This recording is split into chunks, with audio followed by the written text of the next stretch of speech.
Telugu Desam party, జనసేనల ప్రభుత్వంలో BJP కూడా భాగస్వామి. బీజేపీ ఆలయాల పరిరక్షణ కోసం మొన్ననే హైందవ సంకారం కూడా నిర్వహించింది.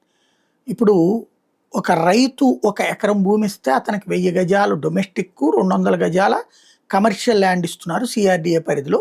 ఇప్పుడు కాగితాలు ఇచ్చారు, మిగతాది భూమి ప్లేస్ కూడా చూపెడతామంటున్నారు. 12 ఏళ్ల తర్వాత ఏదో ప్రయత్నం జరుగుతుంది.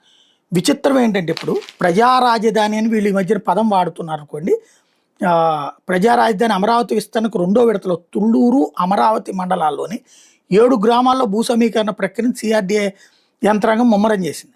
అక్కడున్న ఆలయాల భూముల్ని భూ సమీకరణ కింద తీసుకుంటామని సిఆర్డీఏ ప్రకటించడంతో కార్యనిర్వహణాధికారులు వివరాలను జిల్లా దేవాదాయ అధికారులకి పంపించారు.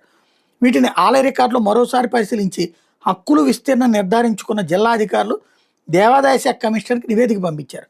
తొలి విడత భూ సమీకరణ కింద ఇచ్చిన ప్రయోజనాలనే ఇప్పుడు కూడా ఆలయ భూములకు వర్తింపజేస్తున్నట్టు స్పష్టత రావడంతో అధికారులకు అనుగుణంగా చర్యలు తీసుకోబోతున్నారు.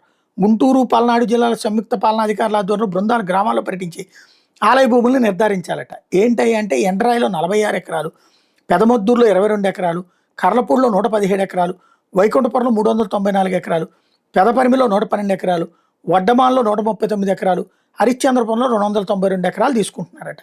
మరి వీటికి బదులుగా ఆ గుళ్ళకి ఏమిస్తారు? ఇదే తేలాల్సి ఉంది.